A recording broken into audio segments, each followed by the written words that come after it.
신명기 20장입니다. 여기는 이스라엘이 일상 사회생활에서 지켜야 할 각종 규례들 중에서 앞에 이웃 사랑에 대한 계명에 이어 전쟁과 그 기본 윤리에 대해서 교훈하고 있습니다.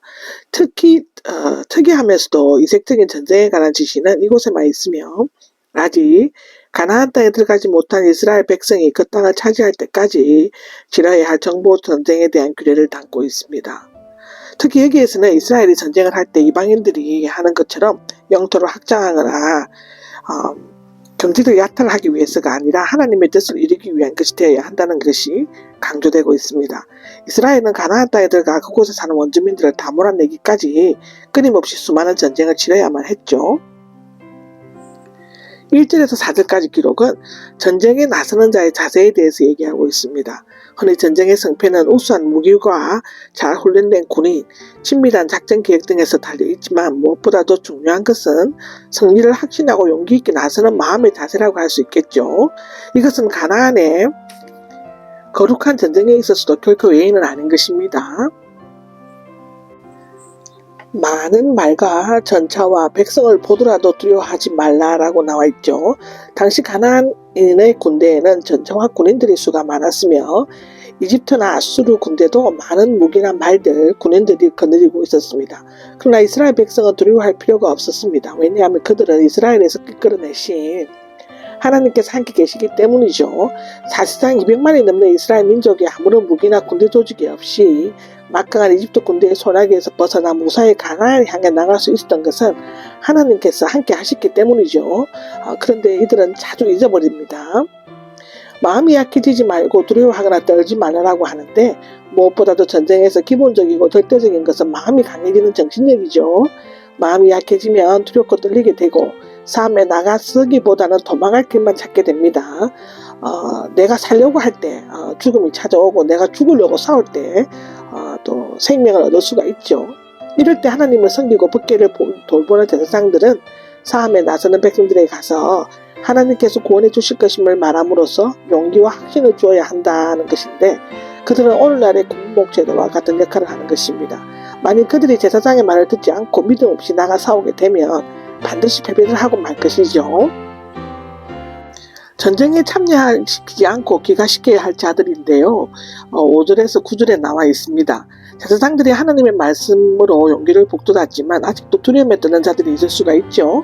이게 사령관들은 전쟁하기에 적격인가 여부를 가려야 할 책임이 있었습니다. 물론 적격자라고 해서 전쟁에 유능한 자들은 아니지만 적어도 다른 사람의 사기를 꺾을 자들이나 급박한 사정이 있는 자들은 전쟁에 내몰리지 말아야 했다고 합니다.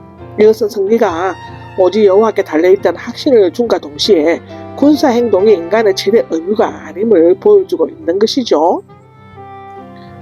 새집을 짓고 입주식을 못한 자들이 5절에 나오는데 입주식은 집을 짓고 하나님께 위탁하면서 세마 본문을 통에 담아 문설주에 달아매는 의식을 의미하는 것으로 보여지는데요. 물론 그가 전사하면 다른 사람이 입주식을 하게 될 것입니다.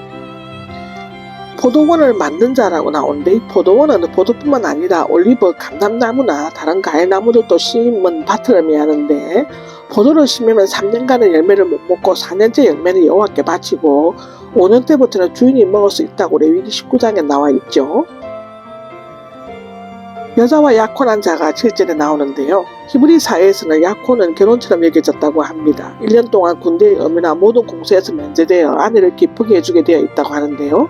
이 전쟁은 가나안 백성의 악한 행위를 처벌하고 그들을 그 땅에서 몰아내기 위한 것이었지만 궁극적으로는 이스라엘이 안정되고 평화스러운 삶을 살도록 하기 위한 것이었습니다. 그 밖에 겁을 먹고 마음이 두려워하는 자들을 돌려보내야 했고 그들은 비겁하고 소심한 것 때문에 다른 군인들의 용기가 꺾이게 될 수 있었습니다. 사실상 전쟁에서 이기냐 지느냐는 사람의 수가 많고 적음이 아니고 오직 여호와의 도우심을 믿고 담대하게 싸우는 믿음의 용기가 필요한 것이죠. 전쟁할 때 지켜야 할 기본 방침을 10절에서 18절까지 나열되어 있습니다. 이스라엘이 수행해야 할 모든 전쟁은 여호와의 거룩한 전쟁이므로 그런 전쟁을 할 때 이스라엘이 임의직으로 할 수 없고 마땅히 하나님께서 지시하신 대로 수행해야만 합니다. 이제 하나님께서는 그 기본 지침을 다음과 같이 내리셨습니다. 공격하기 전 먼저 그 성읍의 화친을 제한해야 한다고 10절에 나오죠. 적극적인 심판을 유보하고 돌이킬 수 있는 기회를 주는 것은 길이 참으시는 하나님의 사랑의 행위입니다. 사랑의 행위.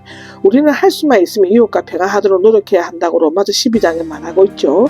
이웃들도 하나님과 평화를 누릴 수 있도록 화평의 복음을 전하는데 힘써야만 한다고 마태복음 5장 9절, 로마서 5장 1절에는 기록되어져 있습니다. 그 화친이 성립되면 노역자로 삼아 섬기게 해야 한다라고 11절에 나와 있습니다. 성문을 열어주는 것은 항복을 의미하며 노역자로 삼는 것은 종이 주인을 위해 몸으로 봉사하는 것을 의미하지만 후에는 세금이나 조공을 바치는 것을 가르쳤습니다. 화친을 거부하고 맞서 싸우려고 한다면 성읍을 포위해야 한다고 12절에 나오는데 포위하는 것은 어느 정도 결단의 기회를 제공하는 것으로 보여집니다. 시간을 주는 것입니다. 만일 이때라도 화친을 청하면 그대로 응해줘야 하고 비록 악한 자라고 할지라도 하나님께서는 그들이 회개하고 돌아오게 되기를 원하셨다고 에스겔 18장에는 얘기하고 있죠.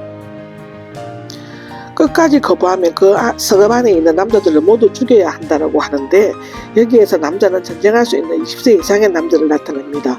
하나님께서 그들을 이스라엘의 손에 넘기셨다는 것은 이 전쟁이 하나님께서 직접 주도하시는 것임을 의미하고 있죠.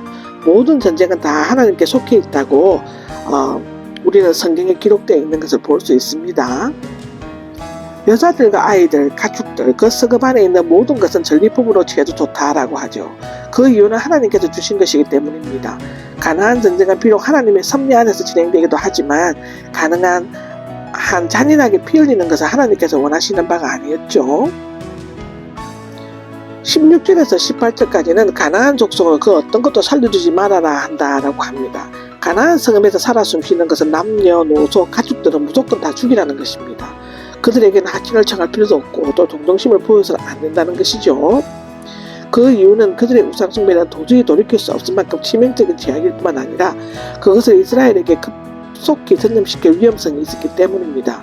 하나님께서 거룩한 땅에 세우시려는 나라에는 그 어떤 제약도 있어서는 안 되었죠.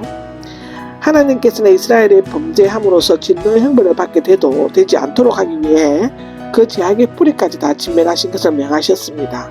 그렇지만 이스라엘은 하나님의 목적하신 바를 어기고 가나안 족속들의 일부를 살려두었으며 또 가나안 숭배에 빠져들게 되어 북이스라엘의 아수르에 멸망하고 남유다는 바벨론에 포로로 끌려가고 말았죠. 과일나무를 보호하라는 명령이 19절에서 20절까지 나옵니다.